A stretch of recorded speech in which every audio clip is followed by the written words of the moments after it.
Well, welcome, mate. So, what's your current situation at the moment? You're in Sydney. Yeah, we're a Sydney-based company. I'm in Sydney personally. At home right now. Normally, I work from home, or I'm overseas at a boat show or something like that. Obviously, wings have been clipped the last few months, so pretty happy to be at home and spending a lot of time at home. Yeah, fantastic. So, before we get into the topic, I always like to, I guess, understand and learn a little bit about who we're talking to. So, tell us what was your first boat, or where's your passion for water come from? Yeah, I generally I'll say I prefer to have friends with boats, but my own personal boats are surf skis. So put me in a small 10 kilogram carbon surf ski, 3 kilometers offshore in a 25 knot southerly, and I'm in heaven. So Wow, yeah, a little bit different than probably most of your customers. that's an adventure sport. It is, yeah, yeah, Extreme adventure sport, I'll tell you. yeah. Yeah, excellent. Well, so let's get on to watermakers now. Almost, I don't know, probably 70% of the boats we're selling these days are being fitted now with watermakers. And I guess for someone looking at buying a cruising boat in the first place, I mean, why should someone even bother getting a watermaker? Why have they become so popular in recent times? Well, it's really all about flexibility. Um, if you're an offshore cruiser, you can certainly get by without one. People have done it for decades. But then there's always the stress of what your water levels are. When it might rain, if you're collecting water, how clean is the shore water that you're at a marina, or where can I get my next fill? I've heard many stories of customers that have said they've had to go hours or sometimes even days out of their way just to get a fill up of water. And these days, more and more people are wanting more creature comforts while they're out cruising. So I even know some people here in Sydney that we've sold systems to that never even go offshore. They don't go outside of the harbors, but on a 4-day weekend, they don't want to give up their mooring spot to go refill their water tank and just get a water maker just for their 4-day weekends in Pittwater, for example. Yeah, certainly. Once you get up into the islands in Queensland, the ability not to have to bother coming in to fill up your water tanks is certainly an advantage. Sure. Because Yeah. you can provision much longer than you can probably last on fresh water, obviously. So, and certainly once you're into some of the other more remote islands, we seem to have, it's almost 100%, I guess, fitting out of boats with water makers. So flexibility, yeah, that's clear point. So why don't you explain here? I've got a slide of your system schematic diagram. Do you want to explain how they actually work? Okay. Yeah. So first of all, in principle, all water makers from all brands really do the same thing. They're gonna lift water out of the sea, filter out sediment and algae and so on, put clean water under high pressure, which is going to be about 55 bar, and then feed it across the membranes. Now the membranes, and I'll get into this schematic in a minute, but the membranes themselves are what really extract fresh water from the high pressure seawater stream. So most of the water will actually go out as brine wastewater, like a super saline brine. Now, it takes a lot of energy to get to 55 bar of pressure, and all water makers have a slightly different twist on how we do it. In this case, this is very much a Rainman system that we're looking at on this diagram. Other water maker brands will be similar in concept. There might be some differences. But if you start down in the lower left, you've got a seawater, there's going to be a strainer. Then we have a lift pump, which will want to lift water out of the sea. And then that pushes the strained seawater through a pre-filter. Many systems will use 2 pre-filters, we use 1.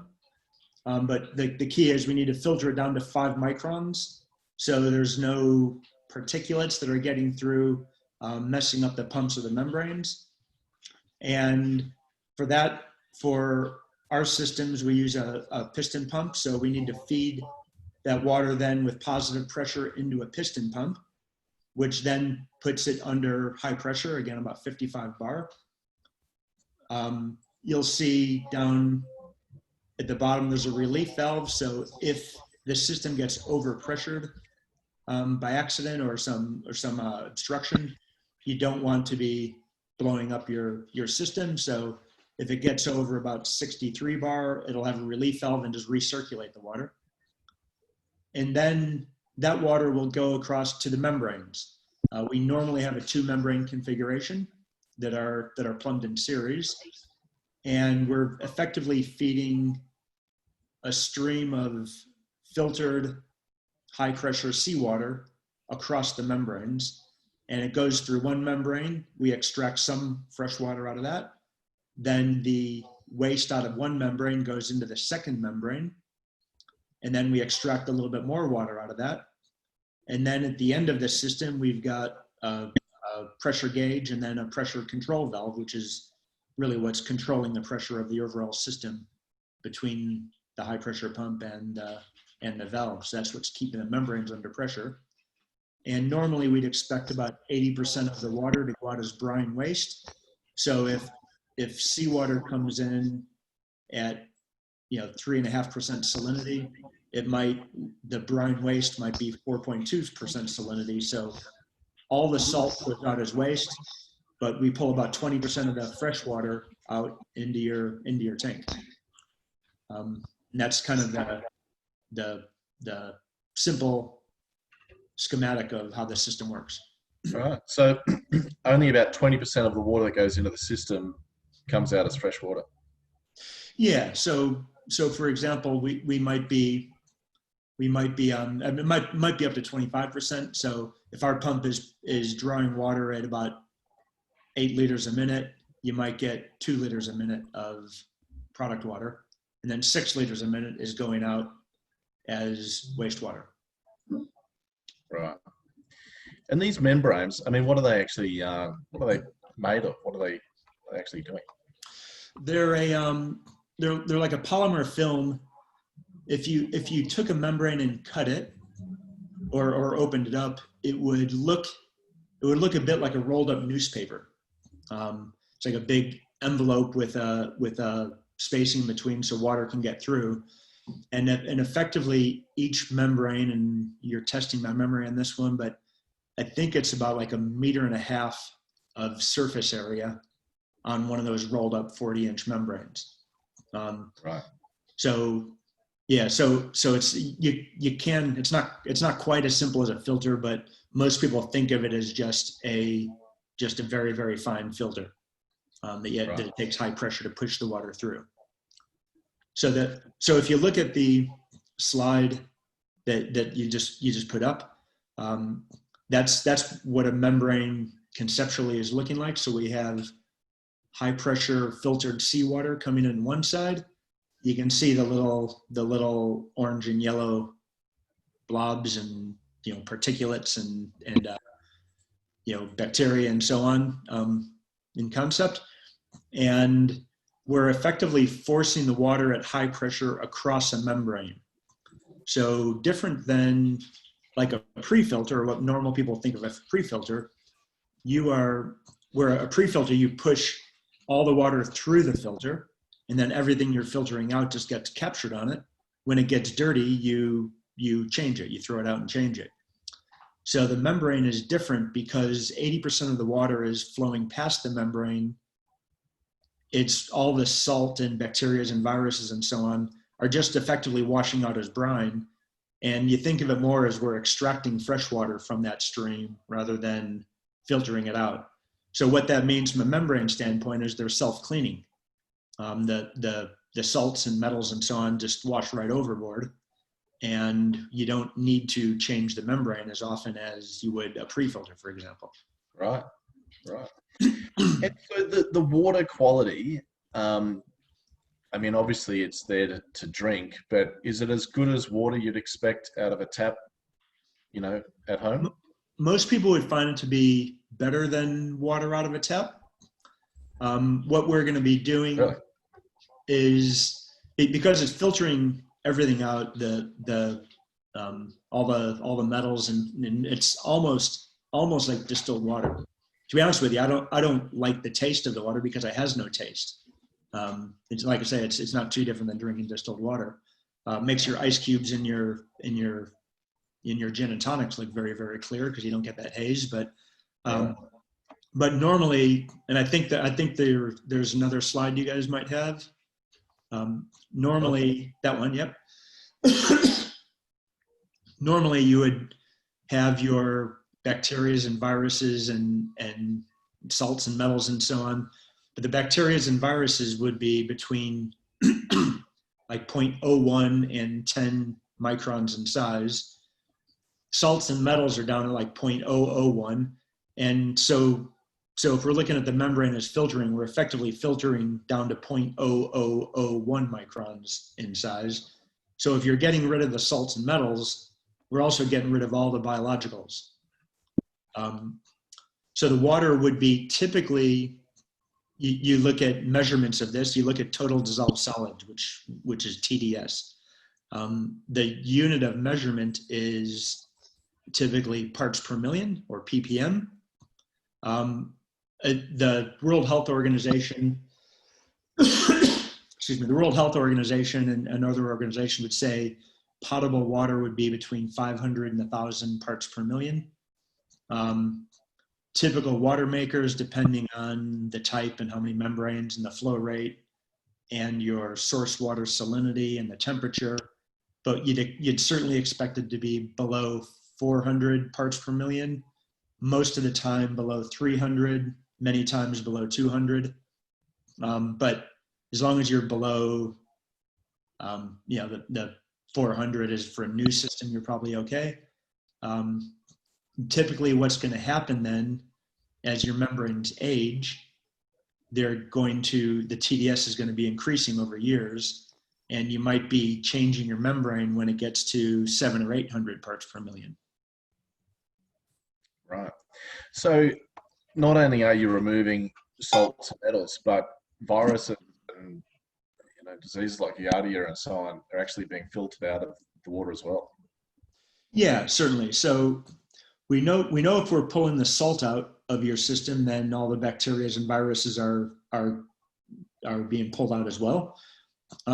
So the water coming out of your water maker is clean, and that'll be good for all water makers.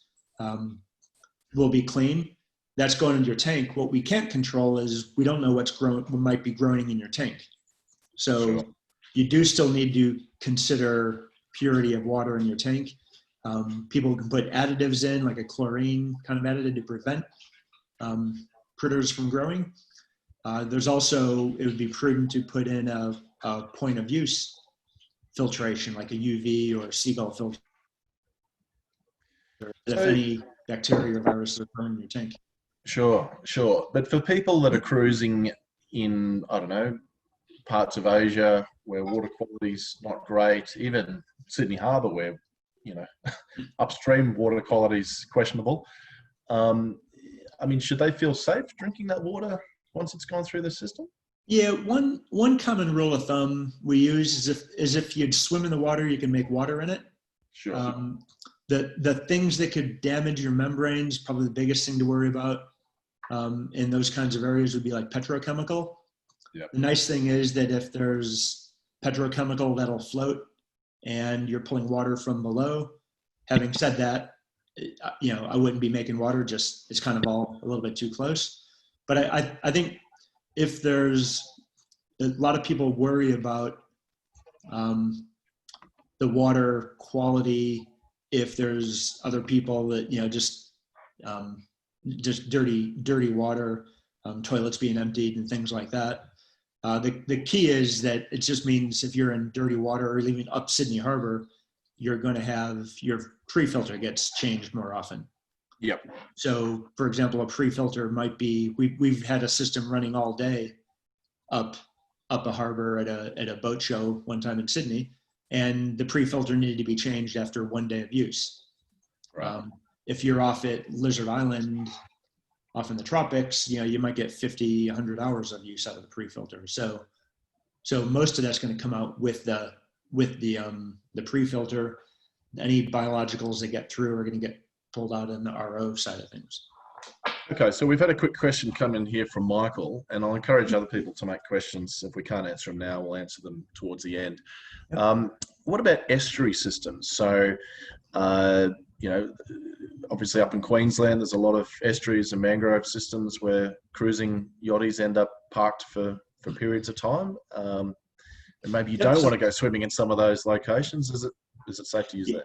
Yeah, so the biggest thing with estuaries is you're going to have a freshwater flow at one end, and that means that your salinity level is lower.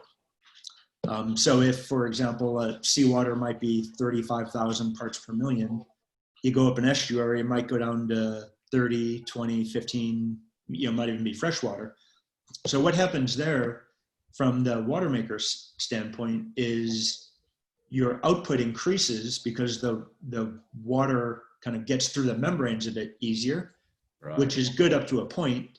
But if your watermaker goes above the specification of your watermaker, then you get too much flux across your membrane and it can shorten their life, which is bad. Right. So that's why most systems will have if you're using it in fresh or brackish water, you need to have a product water flow meter so you can see how much product water you're making. And then if you start going above the specifications of the watermaker, then you can back the pressure down and make sure that you don't get too much fresh water out of your system. Right. And that protects the membranes. Okay. So that's just a little accessory you can get to monitor that flow. Yeah. I mean, it's interesting from probably most watermakers will have that in some case. Rainman, it used to be an option. Now it's included with the system. Right. First of all, I can say we've never actually had like a failed membrane from someone doing it, but you'd get some people that you go during the sales process, you'd say, do you make water in brackish water? They say, no. And they say, okay, where do you go? And it's like, well, I'm in the intercoastal waterway of the US and that's brackish water. And so a lot of people wouldn't know what brackish water is and might have been using it in the wrong situation. So we've developed a very simple flow meter that even works with our portable systems easily that we just included with the system now. Right. Okay. Now, in terms of the production of water, we've talked about flow, the amount of fresh water coming out of the system, but what's the typical output of fresh water from a typical unit, I suppose? Okay, so that can range widely, depends on what kind of system it is. So your smallest systems you can buy systems like I think a little Catadyne 40E. I think that might be like 10 or 15 liters an hour. You can get to, and that would be considered very low.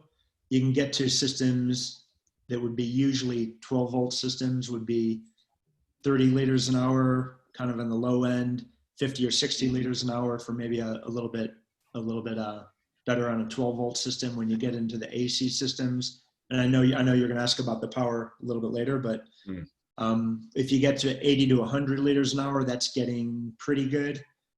When you get to about 150 liters an hour, that would be considered high output for a leisure boat. Yeah. And then the larger vessels and commercial vessels get 200 plus, and when you start getting onto ships and super yachts and things, it can go well up from there. Yeah. So there's really kind of a range, but normally between 30 and 200 liters an hour for leisure boats, depending on. I think we're typically putting 100 litre per hour units on the boats now. And prior to Rainman, there was typically 60 litres an hour, I think was the units we're using. It's a good question here from Amy. And I'm not sure whether you can answer this or not, but is there an average consumption per person per day of fresh water that someone should be budgeting? Amy, I wish I had an answer for that. When I get asked that at boat shows and things all the time, it's kind of a how long is a piece of string. Some people, depends on whether you know what a 2-minute shower means or 8-minute shower. We had a guy years ago at, I think it was a Sydney boat show actually, that came up and said, "Oh, yeah, what's this watermaker thing?" And I could smell him as he approached. He lived on a boat in Sydney Harbor, and he goes, "Yeah, I don't need a watermaker. I've got a 400-liter tank, and I can make it 3 months with that without a refill." And he said that includes, bathing, cooking, drinking, everything. And kind of from his looks, like there wasn't much bathing. The drinking was probably more, beer than water and just cooking. But yeah, but I mean, when you talk to different people that are kind of, normal cruisers, some people might be, 50 liters a day, and they run their 120-liter watermaker an hour every 2 or 3 days. Other people might be 120 liters a day and run their system an hour every day. Some people can be more. It depends on how many people you've got on board and so on. But it's not. You'd probably best go to the discussion forums and get a lot of different opinions on how much water you actually need. Yeah. Okay.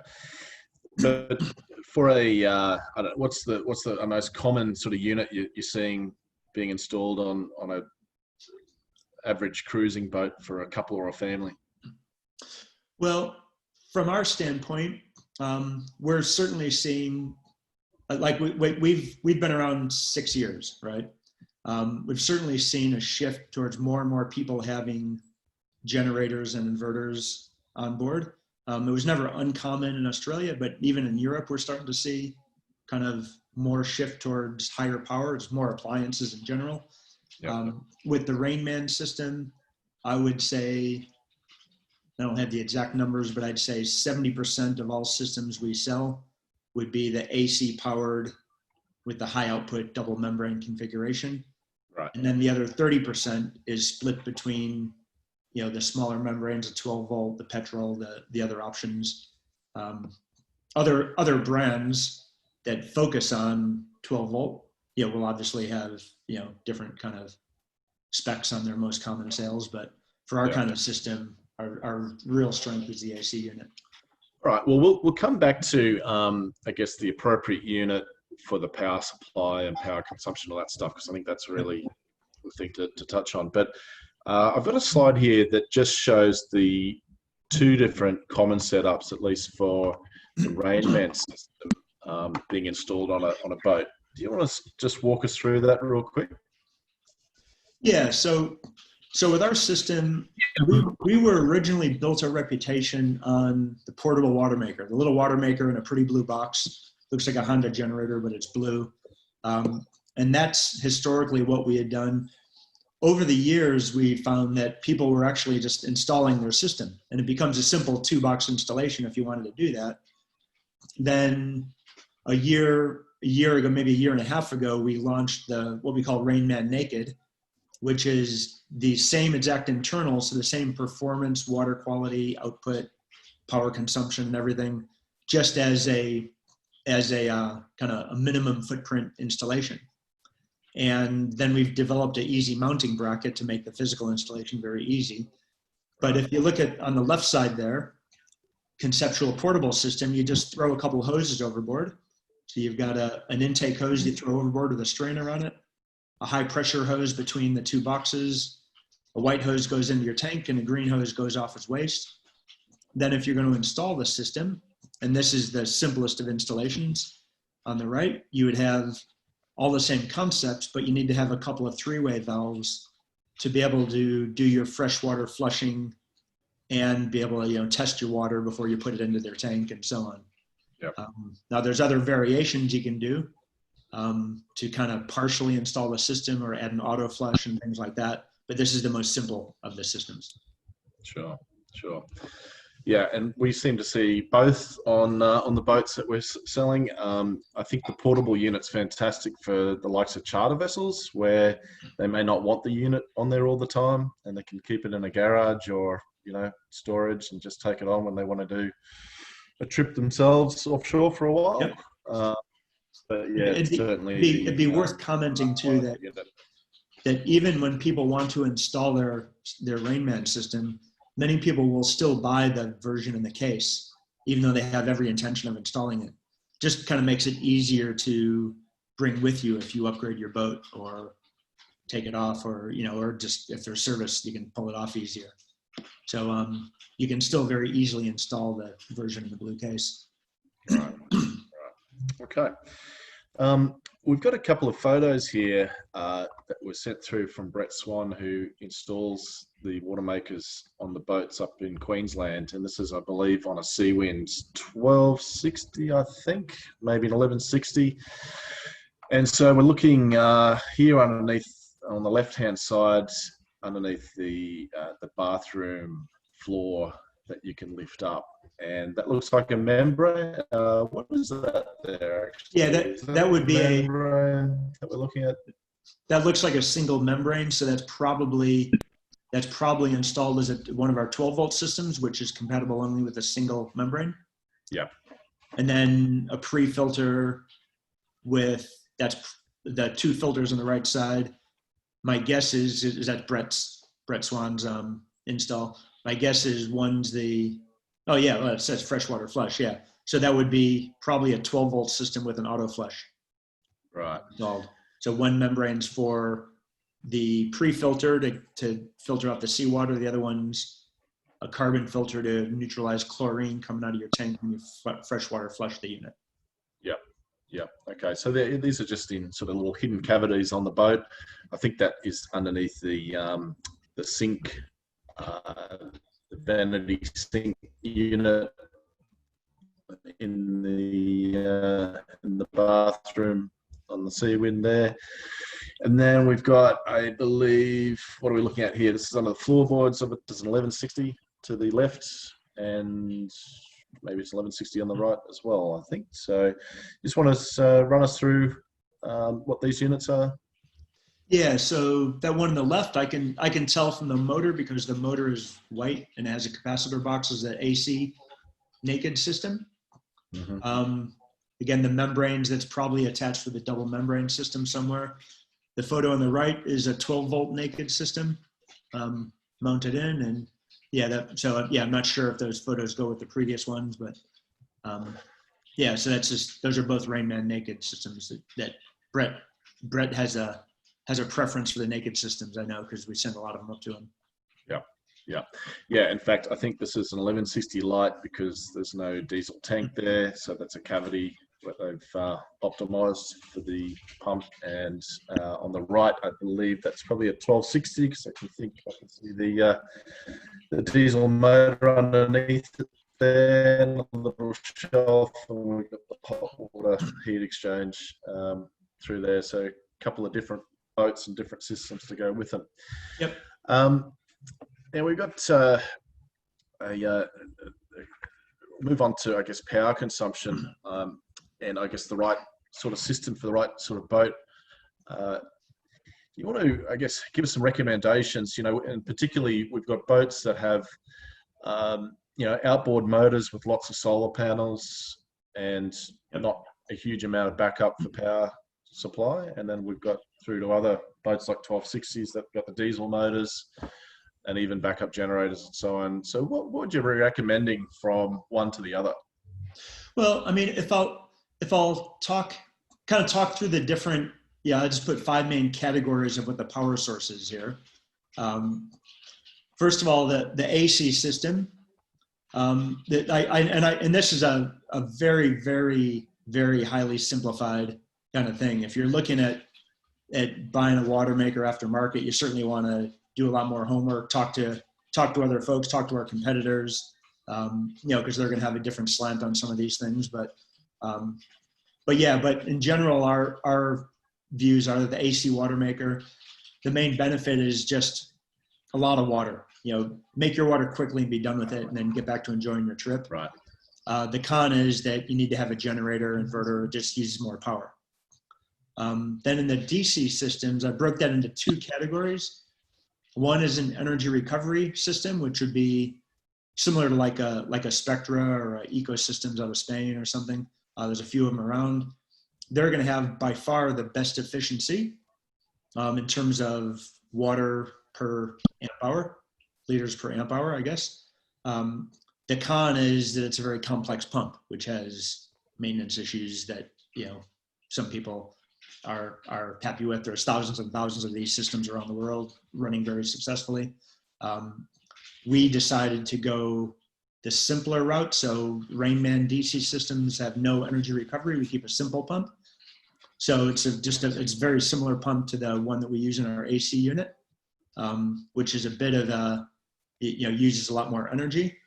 So the benefit of that is it keeps the Rainman principle of very simple, very low maintenance, easy to support, and so on. The big con out of that is the high current draw.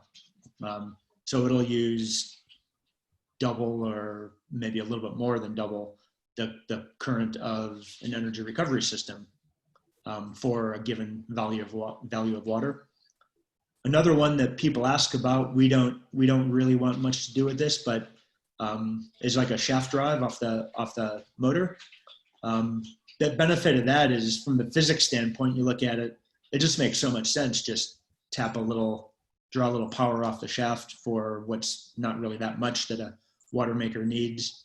The downside is mechanically very complex. So people ask us if we want to make one or sell one, and Rainman's all about maximum reliability, low support, and we just don't want to kind of deal with the support calls that would be associated with a shaft drive type system. Again, there's several of them out there, and many people have them and are happy, but that's not our gig. And then the other option is petrol system. So nice thing about that is it's going to be completely independent of any boat energy systems. You can move it around easy enough. And that's actually the first Rainman that we launched back in 2014 was a petrol driven system. Right. The big con out of that is more petrol on board. So a lot of people don't want, they have to have some petrol on board for their outboard or what have you, but they want to really minimize what they've got, and that's fair enough. Okay, so we got, I guess, three different types of boats. So a big motorboat or a big a cruising sailing catamaran that's got diesel motors and a diesel generator with inverters on board and plenty of 240 capability. The AC unit obviously makes sense, right? Yeah. If you've got a generator on board, there's absolutely no way I would recommend any of those other four options down below. Just, you have the AC power, you use it. Yeah. Even if it's, it's whether it's a big generator, even if it's only a little Honda, little Honda portable generator, which a lot of people still cruise with one of those, just make heaps of water quickly and be done with it. Right. Okay. Well, that's probably leads on to the next question. So the other type of boat is something that's more performance oriented, that they are trying to keep away from putting a diesel generator. They may even have lithium batteries. So it could be a Ultramare or a Seawind 1260 or a 1600. In that scenario where you've got diesel motors and you've got probably lots of solar capacity, but not a generator, what would you recommend in that scenario? Yeah, so it's interesting, kind of related to that. A lot of people just ask, can you run an AC unit through their inverter? If you asked us 5 years ago, we would have said, look, you can do it, but do it as sort of emergency backup only if your generator dies. Now we have many, many people that are using it off their inverter, just as normal day-to-day operation. The things that have changed over the last few years is inverters have gotten better. Lithium-ion batteries means you can hit them harder, more solar. People have more energy on board. So in most of those cases, if you can run through an inverter and that's fine. The key is that if you have like an AC system, that's going to be still drawing like 100 amps. So you better make sure like of 12 volt equivalent feeding in your inverter, 105 or so. Yes. So you need to make sure that, talk to your electrician that, you've got enough solar and battery and, whatever it is that you're feeding your inverter with, that you're not going to kill yourself just because you have 240 available doesn't mean you want to use it all the time. Having said that, for people that want to go more purely on solar, they would look at a 12 volt system, and that'll be that's like a 400 watt draw. Many people have that or more on their solar. And then you make the decision whether you want energy recovery, which might be half that draw, or keep a simpler system like a Rainman, for example, and draw more. We're finding many folks these days are saying, look, my batteries are full every single day from the solar or the wind, whatever we have. So I'm not, even if I'm using 12 volt, I'm not really worried about the load on the battery. Whereas, again, 5 years ago, you talk to people and there were more people out there, particularly Europeans, but around the world, that are really trying to squeeze every drop of water out of each amp hour that they've got. We're finding people don't worry about that quite as much anymore. I mean, still a lot of people do, but fewer people do. Yeah, so if you had, I guess the other category of boat that we're involved in is something like an 1160 Lite that has outboard motors, usually quite a bit of solar on it, but not necessarily a backup to ram a whole bunch of power back into the system. So when you've got to manage the power consumption a little bit more delicately, is again the DC unit, or maybe even a petrol standalone unit, the way to go. Yeah, I mean, the DC unit would probably be of most interest. My guess is people that are all electric, the last thing they want on their boat is petrol. Like my guess is most of those people would say, I don't want any fuel of any kind on board. Except you've got petrol outboards. Oh, okay, yeah. If they got the petrol outboard and they're happy with that, so then that's certainly an option. My guess is, yeah, I mean, you kind of have to look at that case by case. Certainly, the AC unit would probably not be benefit for that, just from an efficiency standpoint. But petrol or 12 volt would be the way to go in that. Yeah. And I guess the petrol unit, like you said, it's completely standalone. It doesn't really impact the boat systems at all. You've just got to have a fuel supply to run it. So if you've got petrol on the boat already, it's probably not that big a deal. Yep. If you're finding you're a bit scarce on petrol supply, well, then maybe it makes sense to go to the DC. So yeah, interesting considerations there for each system. So obviously needs to be considered power versus output versus, the convenience and what's on the boat to generate the power in the first place. And obviously the manufacturer and you guys can help recommend people down the right path on that. Excellent. So why don't we move on to, I think I've got a couple of other slides here.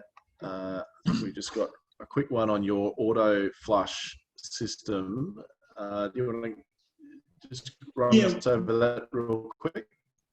Yeah, one of the things about an installation, you're kind of asking about is what's involved with an installation. And really, we look at there's kind of four main components related to an installation. One is the physical installation, just getting the boxes mounted. Then there's you got to get water into your system. So through a through hole, which can be shared or dedicated. Most people probably share it. Right. And need to be able to and just on that point, that could be like a saltwater intake for a saltwater deck wash post or something of that nature. Exactly. The key point is if you're sharing an intake, we're happy to do that. You just need to make sure when you're running your water maker, we're not competing for water. Right. So you can share the intake, but when you're running Rainman, you're not running anything else with that. Otherwise, our pump cavitates, and you just starve the system of water. Then the third component is you need to get wastewater overboard, just whatever is the easiest way to do it. And then you need to have an ability to be able to control the tasting and routing the product water into the tank or into a tasting area. So the installations there are quite easy. If you're using the auto flush, like the little image on the right side, that'll have a timer that'll trigger off once a week. Every 7 days, will run for a few minutes and use your boat's water pump to push water through the system. And that's effectively displacing the water in the RO system once a week. And then and then resets the timer to go the next week. If you have a power failure, for example, for a day, a week, 2 weeks, whatever, when power resumes, it will wait 15 seconds for other appliances to start and then trigger a flush for a few minutes and then reset the timer to 7 days. So that's been a very popular option for customers planning to install their unit. We just launched that about a year ago. That's been going well. Yeah, right. A couple of questions here have come through. Now, first of all, from Bob, the best location or best position for a water maker inlet. Jellyfish and other marine life seem to attract to the intake and can cause all sorts of problems. So any advice on that? Key is you're going to be needing a strainer. Yes. To prevent things from getting through. But the actual location of the intake, the main thing for us is, I guess I'm not an intake expert itself, but the main thing is for us that we need to make sure it's in a spot that you're never going to get air into the system, because that can cause some havoc with the water maker, just getting into the membranes, and it's strained out. But as far as the actual location, I think that's going to vary kind of hull to hull and kind of the different approaches. But you'd be best talking to probably the boat manufacturer, I guess, about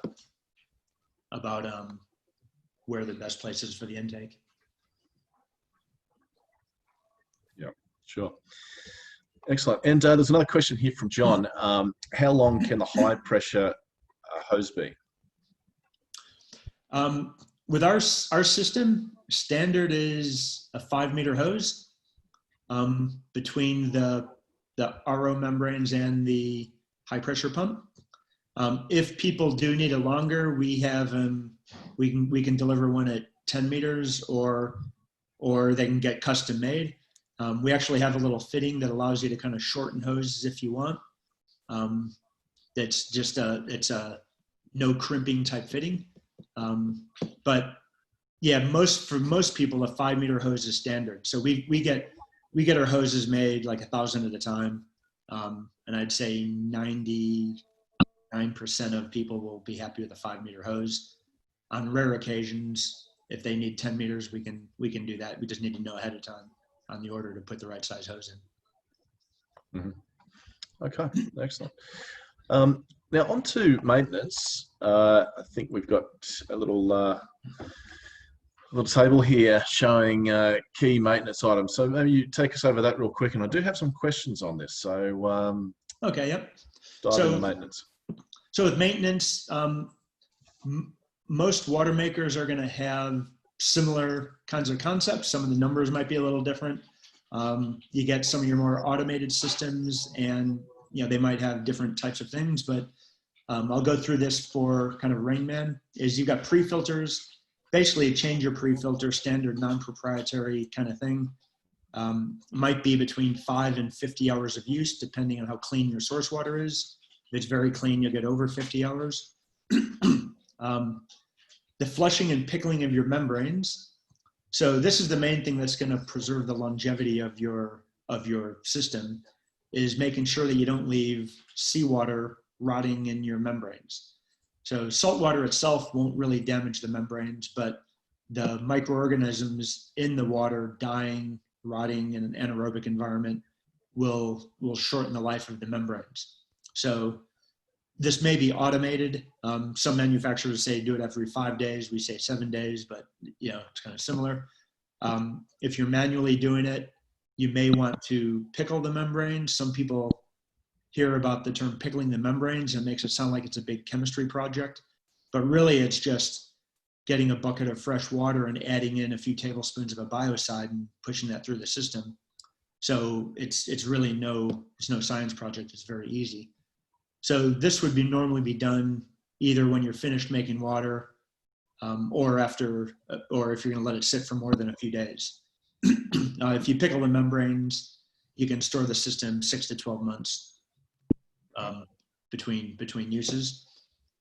Then you're going to have your pump maintenance. On our system, You would have an oil change that you might do once a year, an impeller change once or twice a year, so a little just rubber standard Jabsco type impeller. Seal kit, usually you get 5 years plus, unless something fails. If you're running your system dry for a half hour, for example, due to some blockage or what have you, then your seals might wear a bit earlier, but normally that seals would be 5 years plus. Oil and impeller would be once a year, every second year. The membranes themselves, because as I mentioned a little while ago, how they're self-cleaning while you use them, if you take care of them, you should get 5 or 10 years out of them. Taking care of them means don't let seawater rot in with your membranes for long. And effectively what happens over time, that total dissolved solid readings increases, and when it gets too high, maybe 700 or 800 parts per million, you change the membranes out. We use non-proprietary membranes. Many watermaker companies do. Some use proprietary sized, which are interesting enough 3 times the cost for the same type of membrane. But but they'd be normally a few $100 to change it. So when you do need to change the membranes, it's not a massive investment. Right. So yeah, if you're on your boat all the time, running it every few days keeps it clean enough. Yeah. So if you're while you're cruising, you're on your boat, you run it. I mean, we recommend to run it every day or two, even if your tank can hold more. If you run it every day or two, then you don't need to worry about pickling and flushing and all that, because you're effectively displacing the seawater on a regular basis. Many people, particularly on some catamarans or smaller cats that might be a bit weight conscious overall, they might just keep their tanks half full and just top up to kind of halfway and save a bit of cruising weight. But yeah, but I definitely you're right. I recommend while you're cruising, use it every couple of days and don't worry as much about the membrane maintenance. And that's actually a really good point around the weight. I mean, some of these boats have got 7 belly of water to have on the boat to weigh them down, particularly the more high performance boats. So to drop that down to half or even less, if you've got a watermaker, you can top it up every day. Makes a lot of sense. But if you're walking away from the boat for a week or two, that auto flush system, it probably pays for itself pretty quick, I assume. Yeah, the auto flush system is it's really a convenience thing. If you're walking away for a week or two, or if you're going away in an emergency and you don't know if it might be 1 week, 2 weeks, 3 weeks, 4 weeks, you set the auto flush and it'll cost you about 10 liters per week to flush your system. So you need to make sure you've got water in your tank when you're doing it. Certainly if you're going to leave your boat for 6 months, I definitely would recommend you just pickle your membranes and then it's fine.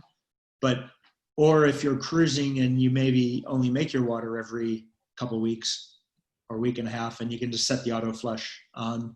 And if you've installed the system, it can even just make flushing after you use the unit easier, because you just push a button and then, so you make your water, finish making your water, just push a button and then that'll flush it and then set it for 7 days. And then if you make water again in 5 days or 3 days, you push the button again, it flushes it after you've used it, and then it resets the timer. So it comes in handy just for normal operation, or for if you're going to leave it for a week or 2 weeks or 3 weeks. If you're going to leave it for longer, then I'd recommend pickling the system. Just a quick question here from Peter. Can I retrofit an auto flush to 100 litre per hour naked system? So there you go. You've got a Rainman customer here. Yes. The auto flush can be retrofitted to either the naked system or the cased version, but only if the cased version has been installed, because you're cutting into, effectively all we're doing is cutting into the pre-filter line and plumbing that into your, adding a valve. On our website, there's a diagram of it, but there's basically just a motor valve, active carbon filter, and a little timer. The timer is driven off 12 to 24 volt, and as is the motor valve. So effectively, you're just cutting into your existing system. we're actually even having, we're not marketing it as such, but we're having this, many people are actually using our timer for non-Rainman systems, either homemade systems or other brands. Really? Right. Just because it's pretty simple kind of concept. Yeah. And if you were going to leave the boat for months at a time, you know, you're winterizing it or you're leaving it in a location, you know, out in the Pacific Islands somewhere, and you're going to be away from a 5-6 months even, would you be recommending to pickle the system? Certainly. If you know you're going to be gone for a long time, you definitely want to pickle the system. You don't want to rely on the auto flush because eventually you're going to run out of water in the auto flush, and you might want to completely shut down power on your boat, so you won't even have the 12 volt, you know, kind of running for that. But yes, so for the power aspect and the water aspect, if you're leaving it for months, definitely pickle the membranes, and that's normally about a 5-minute process. Yeah. Okay. Quick couple of questions on this. Graham has asked, do you flush with fresh water after each use? And if so, for how long? Yeah, so normally our guidance is if you're going to use the system within a day or two, you don't need to freshwater flush it. If you're going to store it more than a couple days, then we definitely want to freshwater flush it. We would use if you don't have the auto flush system, which many people don't, you just use a bucket of 10 liters of water, and you either throw the valve or take the intake hose, put that in that bucket, and that will just draw the water through the pumps and the membranes and just push the seawater out of the system. That will last for up to a week. If you're going to store it more than a week, then you either need to flush it again or pickle the system. Right. Okay. And someone else has commented here. Unfortunately, they've had to leave their boat for 6 months in a location while they've gone home during the COVID period, and they haven't had it flushed or pickled. When they go back to the boat, what do you recommend they do to get it up and running again? Okay. First of all, I'd say, despite what you kind of see on forums and things, membranes are a bit more robust than kind of people think. People think, oh, if I leave seawater in it for a week, they're going to melt and be useful or useless. I've certainly, although it's not good practice, certainly had many, many people leave the systems for months at a time, even over a year without pickling it. Not great for the membrane, but usually they come back and they're okay. What I would recommend if that happened to me, I kind of was forced to leave it for several months. I'd run the system for a while, just make water. There's a good chance it's going to have a rotten egg smell to it. Then what you want to do then is pickle the system as per normal procedures, leave it for 24 to 48 hours, and then run the system again. And in all likelihood, from there, your system will be running good as new. Excellent. Okay. Now, are there any other accessories that sort of come with these systems, Ron, that would be of interest to people beyond just making water? Yeah, I mean, I guess from our standpoint, the main one would be the auto flush, which I've kind of already discussed. Mm-hmm. We have, like, for example, some people, like, we have the naked system comes with a like a plumbing installation kit that has most of the valves and fittings and clamps and things that you might need to do an installation. If you buy the system in the case, it won't include that, but we can sell it. We can sell it as an extra. It's a couple $100, I think. If you wanted to install the cased version, that can be done. Other systems, other brands will often have, kind of more highly automated options available. Some brands can even control from your iPod or iPhone, or even have like satellite uplinks for diagnostics from the factory if you're having an issue while out at sea. But from a Rainman system, we're generally trying to keep it simple these days, and it's the auto flush and the plumbing kit is kind of the main components. Did I see somewhere though there's like a high pressure washdown kit or something you can attach to the? Oh, you know what? That's there is. although it's not compatible with the electric units anymore. Right. A few years ago, 2 years ago, a year and a half ago, we launched the Mark II Rainman system, which is like 15% lighter, 30% smaller. It has a redesigned manifold on the pump. And the one design sacrifice we had to make it a smaller system is that we had to do away with the compatibility for a pressure gun. Right. I can bore you with the technical details, but I probably won't. That's okay. Right now, it's still compatible with the petrol unit. Right. But so yeah, I'm not even sure that's on our website anymore, but we can still sell it with a petrol unit, but not with the AC or 12-volt system any longer. Yeah, excellent. No, good explanation, thank you. And we had a question, I don't completely understand this, but you may. Johannes here. Hey, Johannes. Good explanation of the TDS as a water quality metric. What others are recommended and what are the key parameters? What others, yeah, I'm not sure I understand the question. Yeah, I mean, they might be getting to, just trying to guess what you might be thinking is, some people ask about minerals in the water. Right. So normally minerals that your body needs, electrolytes and so on, those will also get stripped out of reverse osmosis water, out of our systems or any water maker. And the body needs those. Some people will add minerals back into their water. I'm not sure there's a metric behind that, but my view is, and first of all, I'm not a dietitian, so kind of do your own homework on this, but my view is that most people particularly on a Western diet will get more than enough minerals through the food we eat and don't suffer from not having it in our water. So, put a little extra salt on your food or something like that. The main issue I would see with that is if you're drinking RO water in a survival situation where you're not getting food and minerals from other sources, then that could be kind of a long-term issue. But for normal cruising, I don't feel that that's an issue. But having said that, many people do add minerals back into their water. I'm not sure if that's what Johannes was getting to. He's just added here, what else would you measure to know the water quality is right? Well, from the hydro tester, that's the main thing you're measuring is the parts per million, right, of solids. And reality is the way those work, they're actually measuring conductivity of water and kind of using conductivity as a proxy for the total dissolved solids. But there's not sort of easy ways to measure bacteria and viruses, if that's what he's getting at. But Okay, excellent. Well, unless there's any other questions, we'll wrap it up there, right on the hour. So that's perfect. Perfect timing. Yeah, excellent. I really appreciate your time on that.